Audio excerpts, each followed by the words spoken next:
I'm talking about movements of synovial joints, section 5 of chapter 9 in the McKinley text for anatomy and physiology, talking about articulations, specifically now synovial joints. You should be able to, after going through this section, to be able to describe gliding motion or the concept of gliding motion and name joints in which that motion occurs, describe angular motion, name the specific types of angular motion, give examples of joints that exhibit angular motion, explain rotational motion and name joints in which it occurs, and explain what is meant by special movements and give examples of joints in which they occur. So gliding is simply two opposing surfaces that are sliding back and forth or side to side. It's only limited movement is possible in a given direction. It's very specific to a given direction, one plane of motion essentially. Typically occurs along plane joints, the least mobile of joints, of the synovial joints, between like the carpals and the tarsals. Angular motion is where there's an increase or decrease in angle between two bones.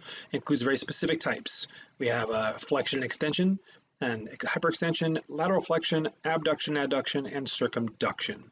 So flexion and extension, we're talking about movement in an anterior posterior plane, and more specifically, movement toward the anterior or toward the posterior, generally speaking. And we talk about motion in general, it's planar specific. It's not it's specific to a given joint. It doesn't matter if you rotate your shoulder to bend your elbow, it's still flexion. Even if you turned it to make it look like it's occurring in the frontal plane, if you do it forward, it's still flexion, extension, sagittal plane. If you try to do it above your head, it wouldn't matter. That given joint, when there's a given capacity at a given joint for a certain motion, it's that same motion wherever you do it, which is going to make it, if it's one plane, it's going to make it basically a sagittal plane type motion for flexion and extension. Occurs in a sagittal plane, also known as the anterior posterior plane.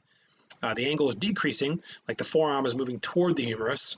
Bending your finger would be another example for flexion. Extension would be when the angle is increasing, so you're going toward it, making it go toward a straight line. So once it's bent, once you're into flexion, you're turning more toward extension, or hyperextension would be going beyond normal capacity, or 0 degrees, or 180 degrees, if you will, would be hyperextension, going beyond that.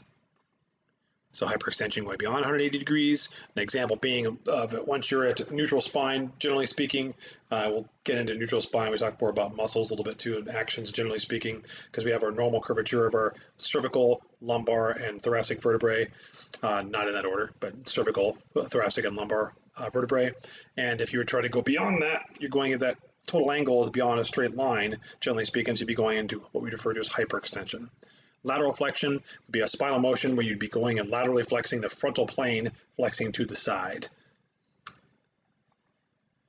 And so you have the picture here showing flexion forward, bending, getting less than 180 degrees from neutral, or anatomical position as we refer to in a typical medical setting, although it would be anatomical neutral from a standpoint of actual motion.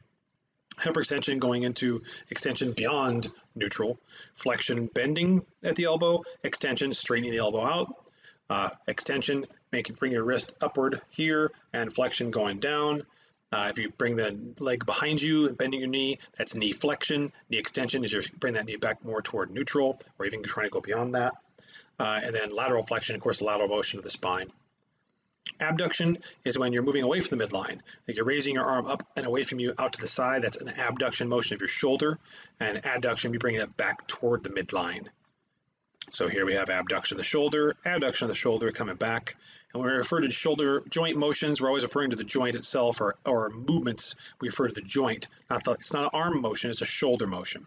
And here it's wrist, or looking like we're getting wrist abduction, adduction, going basically back and forth here. Okay. And then adduction, abduction of the hip, and adduction here. Okay. And really, this really is not even fair. This really is not, that's not accurate to call this abduction, adduction. This is really ulnar deviation and, ulnar deviation and radial deviation. So that would be a bad example of adduction, abduction. That one actually does not really qualify. Okay. Abduction from a standpoint of the hands coming apart, abducting away, adduction coming toward. Circumduction is more circular motion, like doing arm circles or hip circles, if you will. That would be a conical shape, and that would be basically circumduction. Rotation, lateral rotations like turning away. Technically, when you supinate your forearm, it's technically also a lateral motion, but referred to supination because of the way the radius moves with the ulna. And medial rotation would be turning inward. If you rotated your shoulders in versus out, Lateral will be away, medial toward the midline, medially. Pronation of the forearm would be turning in, and opening up would be supination. Okay, and the ankle is more complicated than that, because you often refer to ankle pronation, ankle supination. That's a combination of motions technically. So rotational motions, rotation of the cervical spine, most of that motion, remember, coming from C2, C1, or atlas, being more towards flexion and extension, the sagittal plane motion, whereas C2 is rotational, occurring more in that transverse plane, give us more transverse plane motion. And then lateral rotation, getting external rotation here for the shoulder, showing in this image right here, medial or internal rotation here, lateral rotation, external rotation of the hip. Technically, that's a hip motion. That's not a lower leg motion. Only the hip can do that. You cannot move your lower leg without moving your hip. And it'd be medial rotation or internal rotation coming toward the midline, turning inward. And of course, with the forearm, this is a forearm type motion, referring to pronation and supination. For with the shoulder, it would actually be external rotation / lateral rotation for the supination one, if it was the shoulder doing the motion. And for this picture here, if you're turning your shoulder inward, it'd be shoulder internal rotation along with forearm pronation. So special movements, depression is when they don't really fit in other categories. Depression is a category where it's certainly not, it's in the frontal plane, but it's not an abduction motion. Depression, pushing the shoulders going down, and elevation, shoulders going up. Okay, basically superior movement of a body part going up in elevation, depression coming downward. The mandible example also obviously works.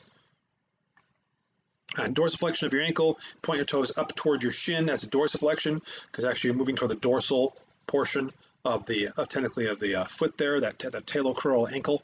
So basically the dorsum, the superior surface, is moving toward the leg. That's why it's called dorsiflexion. Like you're trying to walk on your heels, you'd be dorsiflexing your ankle. Plantar flexing, if you're walking on your toes or pointing your toes away from you. It's a talocrural joint is bent, so the dorsum, the back of the top of the foot, is pointed inferiorly or away from you. Okay. Eversion is basically when you're basically turning your toes basically up and away, is going to be inversion, and eversion when they turn down. Okay. So sole turns laterally, it's eversion. Sole turns medially, it's inversion. If you're walking on the outside of your foot, you're inverting. If you're walking on the inside of your foot, you're everting. Protraction, certainly an example here would be the jaw. It's kind of an exaggerated example. Just simply moving the head forward there is a cervical protraction and retraction motion. It's not necessarily required. Get the tremendous jaw strut there, but that is also an example of it. And shoulder technically pushing forward would also be shoulder protraction and retraction, going forward or backward there. Opposition is basically when you have movement of the thumb toward the tips of the fingers, and enabling the thumb to grasp an object, coming together, and a reposition is opposite movement. So what joints typically use a gliding motion? You should be able to answer that now. How do flexion and extension differ? What movements are involved in circumduction? What is pronation? Where in the body is this type of movement performed? And what's the difference between inversion and eversion? And which joints allow these movements? And we'll come back for section 9.6 shortly.